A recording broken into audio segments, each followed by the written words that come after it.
Baik, Assalamualaikum warahmatullahi wabarakatuh. Ketemu lagi dengan saya, Muhammad Ali Jafar.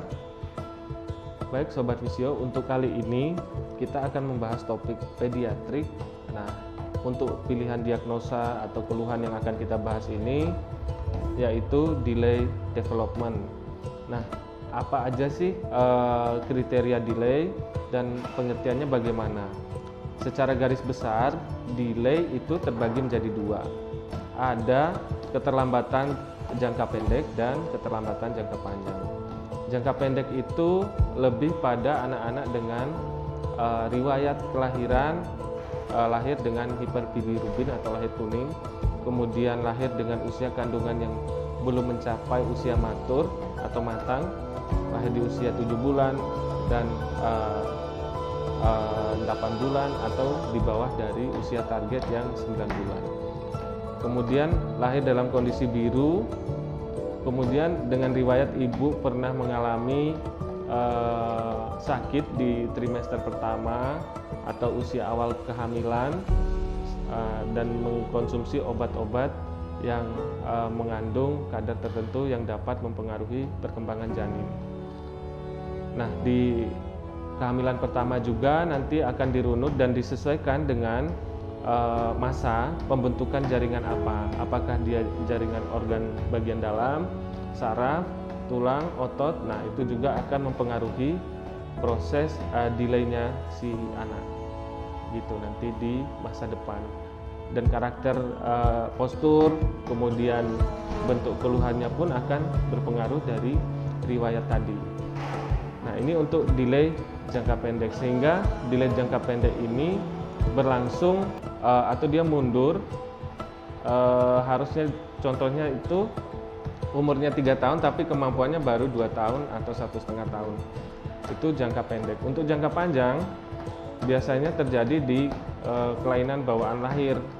Kelainan bawaan lahir itu seperti cerebral palsy dan keluhan lainnya yang mengalami global delay yang banyak gitu. Jadi untuk komponen perkembangannya itu tertinggal jauh. Misalnya usia perkembangannya saat ini atau skillnya itu anak umur 2 tahun tapi usia realnya itu sudah 8 atau 10 tahun. Jadi seperti itu untuk pengertian delay jangka panjang. Nah, apa sih yang dapat mempengaruhi terjadinya delay itu? Yang pertama ada faktor internal dan yang kedua ada faktor eksternal. Yang internal itu seperti tadi yang terjadi pada diri si anak. Misalnya dia setelah lahir infeksi bakteri atau virus, terjadi step, demam tinggi, kemudian merubah semua yang tadinya perkembangannya normal dan menghambat perkembangan selanjutnya karena riwayat infeksi virus tadi. Kemudian stunting atau gangguan gizi, kemudian beberapa hal lain untuk keluhan dari internal si anak. Kemudian yang dari eksternal, dari pola asuh, kemudian dari lingkungan. Nah, pola asuh juga itu sangat mempengaruhi perkembangan dari si anak.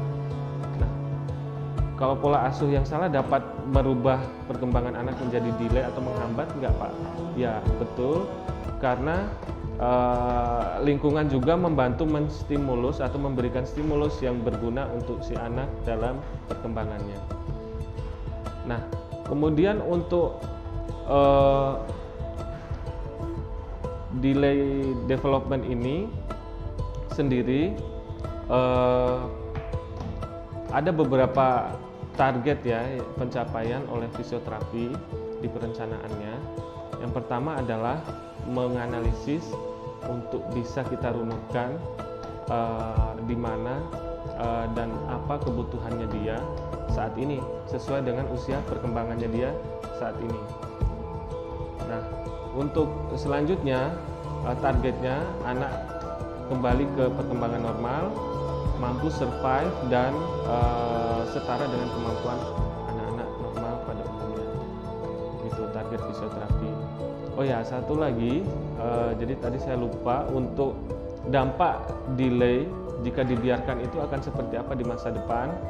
Jadi delay ini akan menghambat pola perkembangan si anak ini di masa-masa depan, misalnya di umur-umur dia puber, dia remaja dan dewasa, di mana pola posturalnya pola postural yang salah karena tidak terjadi kematangan pada jaringan, di mana si misalnya perkembangan motorik itu dia itu mulai melakukan semua aktivitas motorik secara maksimal itu di 4 tahun. Jadi menuju matangnya itu sampai usia 6 tahun, di mana dia sudah bisa meloncat, lempar tangkap bola, kemudian loncat maju mundur, loncat vertikal, kemudian berdiri satu kaki, berjalan di atas garis lurus dan balok kayu tanpa ada gangguan keseimbangan. Jadi koordinasi, kemudian kemampuan motorik dan kekuatan semuanya itu sudah harus matang di usia 6 tahun. Nah, kalau misalnya dia telat gimana dan tidak tertangani delaynya gimana? Nah, maka di usia matang ini kemampuan-kemampuan itu dia belum bisa melakukan secara stabil dengan baik.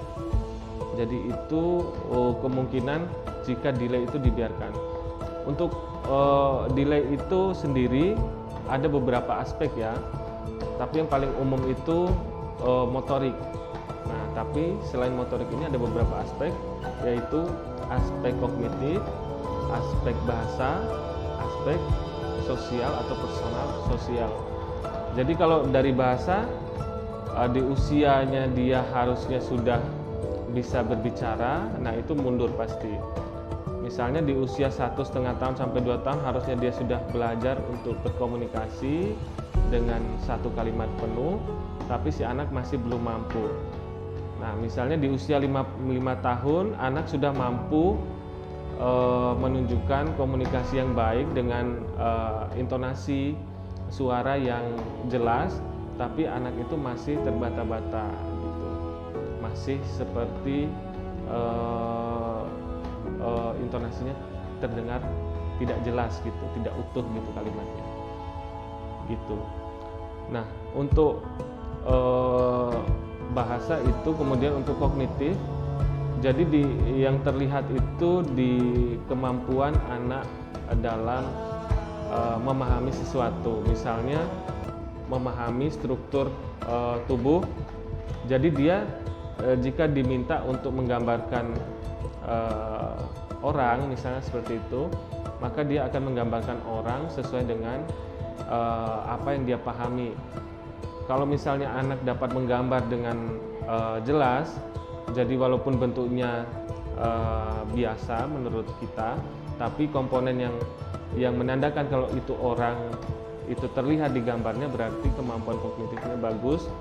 Yang menandakan dia menggambar ada matanya, ada hidungnya, ada mulutnya, ada telinga, ada rambut, dan dia bisa membedakan ciri khas khusus laki-laki dan perempuan. Begitu juga jari, kemudian kaki gitu. Jadi kalau secara pemahaman saja dia belum matang, jadi untuk secara konsep, apalagi untuk pelajaran yang rumit, itu masih sangat sulit untuk diikuti oleh si anak yang mengalami delay di kognitifnya gitu. Kalau jangka panjangnya dia akan kesulitan di pelajaran-pelajaran yang sedikit memerlukan urutan yang baik atau sekuen yang baik seperti matematika, fisika, kimia gitu. Ini adalah dampak jangka panjangnya. Baik, itu penjelasan singkat saya mengenai keluhan-keluhan dan dampak dari delay. Untuk pengukuran sendiri yang menandakan anak itu delay, kita bisa memakai beberapa alat ukur seperti Denver 1, Denver 2, kemudian KPSP yaitu kuesioner pra-screening perkembangan, kemudian ada deteksi dini tumbuh kembang anak, dan masih banyak lagi metode screening yang bisa kita pakai untuk mencari tahu perkembangan anak mencapai tahapan yang sesuai dengan usia realnya atau dia mundur gitu. Kalau misalnya dia maju gimana? Perkembangan anak itu harus matur dulu, harus matang baru bisa naik. Kalau misalnya kita terlalu mempush sehingga tidak terjadi matur dulu di perkembangan yang seharusnya dia matang, maka secara pemahaman kalau di kognitif dia tidak memiliki pemahaman yang utuh terhadap satu pengalaman. Misalnya tekstur bola keras, dia nggak memiliki pemahaman kalau bola itu ada yang keras, ada yang empuk, tergantung bahannya gitu.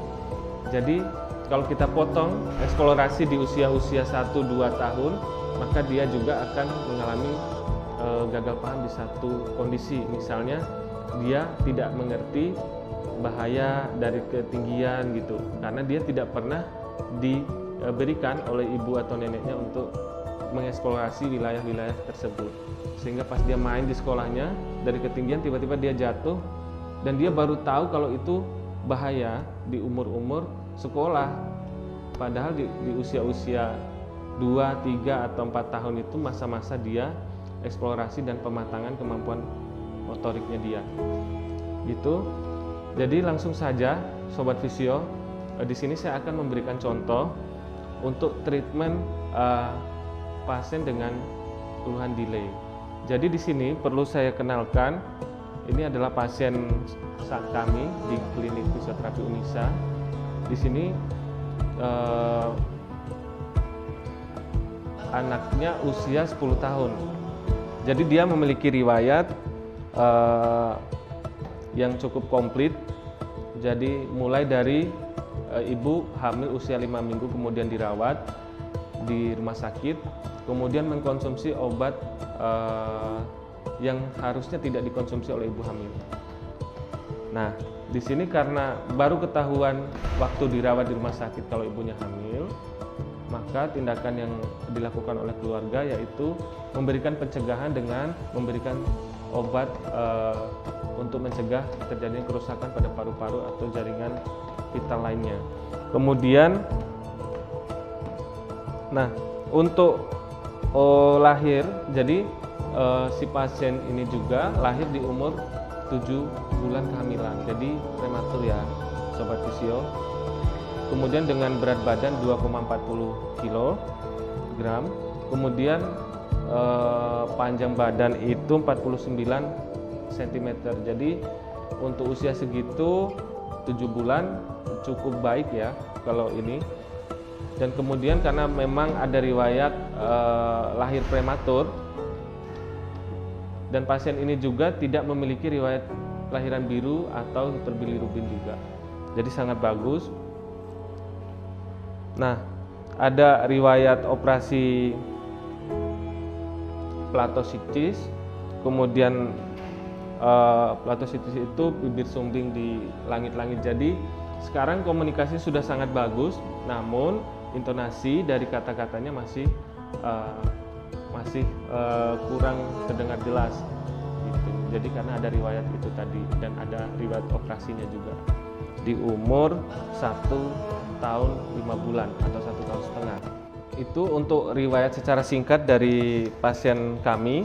Nah, di sini saya akan memberikan contoh untuk treatment pada anak yang mengalami delay development. Baik, untuk motorik halusnya dulu. Untuk motorik halus dulu kita bisa lihat kemampuan dia, karena ini ada mainannya. Ayo Mas Arka, kita main ini. Ayo Mas. Mas Arka bisa bikin, nah Om Jafar bikin juga ya. Nanti Mas Arka bikin juga ya. Jadi cuma nyambungin kayak gini. Itu boleh kita simpan dulu. Mas Arka mau bikin rumah kecil kayak gini atau gimana?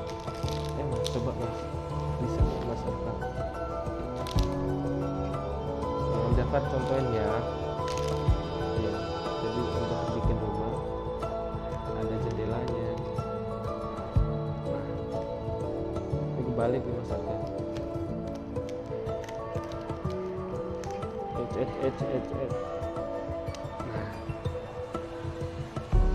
oke.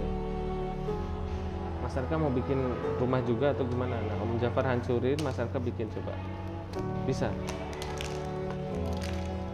Mas Arka mau bikin apa? Rumah? Ayo, warnanya bebas. Mau warna apa boleh.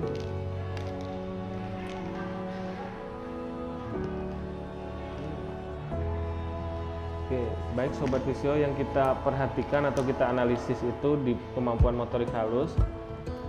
Jadi saat dia menyambungkan sambungan ini rapat atau renggang kayak gini, nah, masuk di koordinasi. Kalau dia nggak bisa masukin, koordinasinya gimana, mata dan tangan. Oke, kalau misalnya anak merasa kesulitan, nah ini jadi 6 kali percobaan. Ini Om Jafar bantu ya, kayak gini. Oke, ini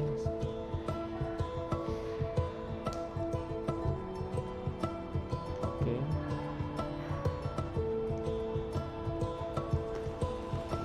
Jadi pasien kami ini masih menggunakan radial grasp ya, jadi masih menggunakan kemampuan grasp yang radial. Nah, ini masih harus mendapatkan stimulus lagi ya untuk mematangkan graspingnya atau genggamannya. Oke, bantu gini. Jadi misalkan lihat ininya kan tinggal. Oke, terus nanti ininya digeser ini ditekan dulu gini. Nah, tinggal ditekan misalkan. Oke, good. Satu lagi sini. Kalau masyarakat kesulitan, nggak seimbang, di sini aja. Nah, ditekan dulu pakai jari. Ya, good. Oke. Jadi ini untuk contoh treatment motorik halus. Nah, untuk contoh treatment sequencing atau kognitif, melihat kemampuan dia dalam urutan, juga kita bisa lihat dari cara Mas Arka atau pasien kami ini untuk menyusun satu kotak yang tadinya dia bilang mau bikin rumah gitu. Cuman nggak apa-apa karena anak itu memiliki planning sendiri-sendiri ya. Yang penting dia mampu untuk menceritakan apa yang dia bikin gitu dengan baik. Nah, ini sequencing ya Sobat Visio, bisa dilihat. Jadi harusnya kan presisi karena udah ada pasangan-pasangannya, tapi dia sekuen atau urutannya masih perlu di stimulus gitu. Jadi Mas Arka ini didiagnosa delay itu sejak umur 3,5, 3 tahun setengah. Jadi mendapatkan diagnosa dengan riwayat runtutan riwayat tadi. Gitu. Udah selesai belum? Kalau udah bilang ya. Nah, untuk bisa kita lihat untuk sekuen atau urutan berpikir. Kemudian bisa juga kalau Sobat Visio ingin menilai dari cara anak itu melihat satu benda dengan meminta anak menggambar satu benda dan menceritakannya. Gitu. Tapi kalau kita memilih untuk bermain seperti ini atau play terapi, kita memilih media dan kita bisa untuk menganalisis dia delaynya itu motorik halus sama kognitif dalam satu waktu, jadi kita nilai. Oke, nah ini udah.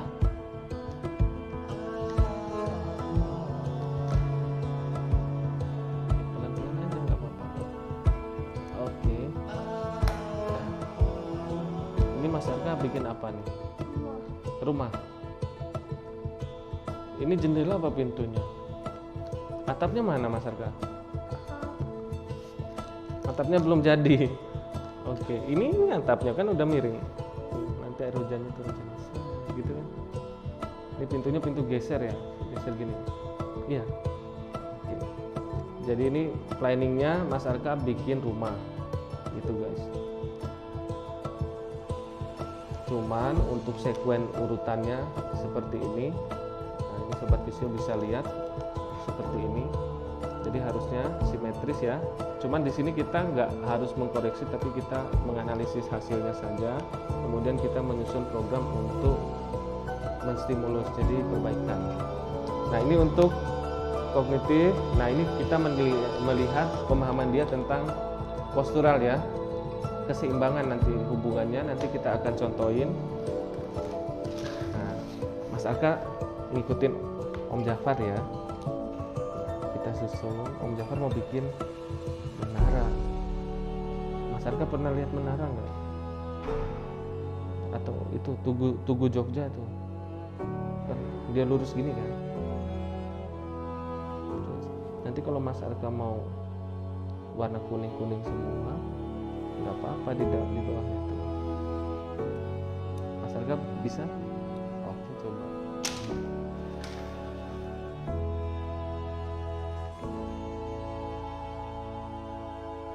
Oke, boleh pakai dua tangan kok. Jadi kalau kita lihat postural ya, waktu dia menyelesaikan permainannya, dilihat dari head control, kemudian koordinasi.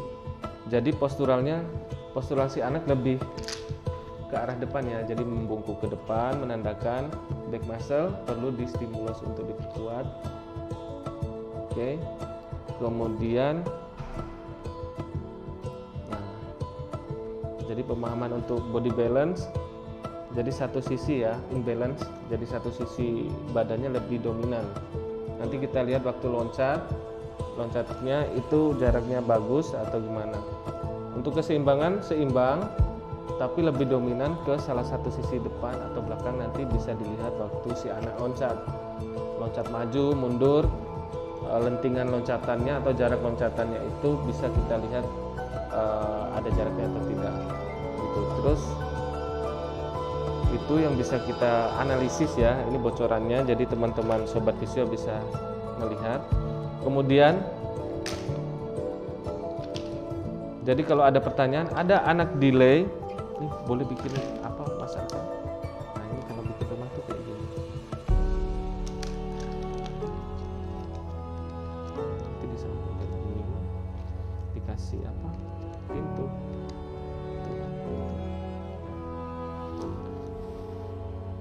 Oke, jadi untuk fisioterapi anak ini harus bisa untuk sambil menganalisis dan sambil kita planning untuk program selanjutnya karena sangat cepat perkembangannya.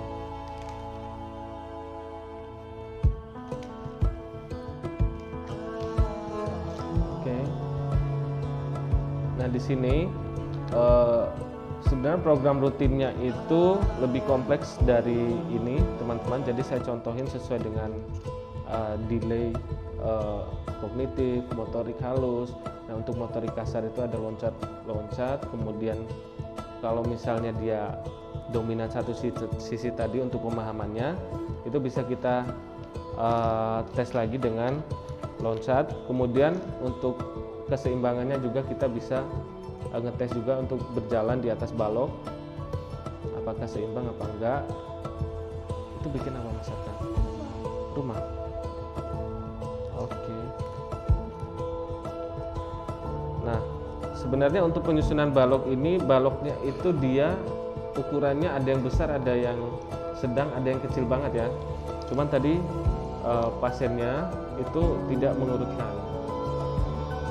Jadi untuk asal bisa nyambung gitu. Oke.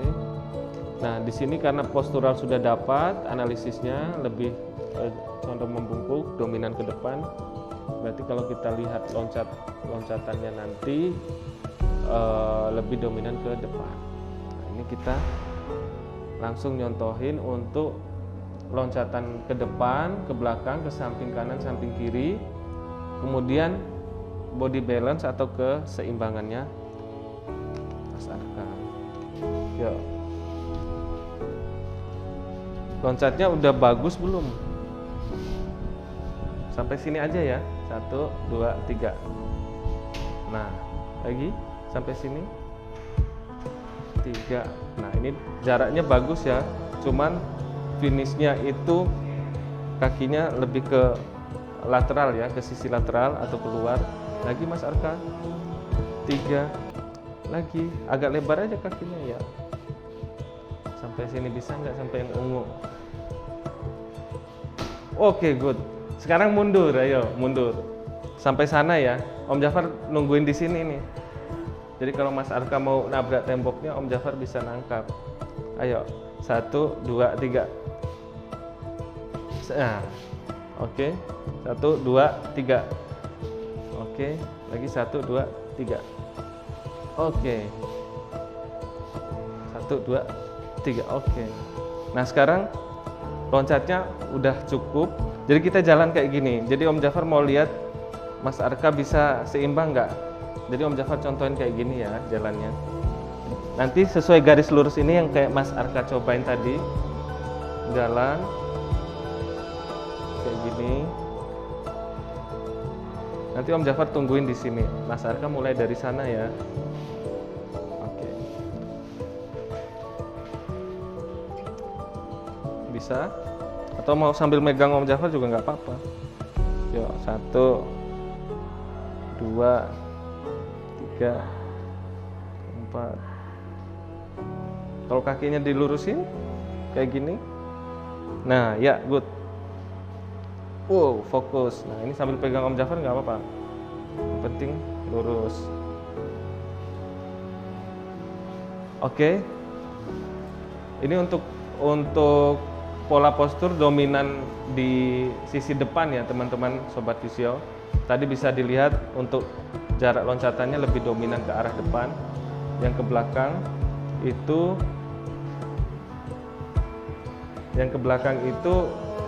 untuk jaraknya hampir sangat tidak seimbang dengan loncatan ke depan. Nah, ini belum yang ke samping kanan, samping kiri.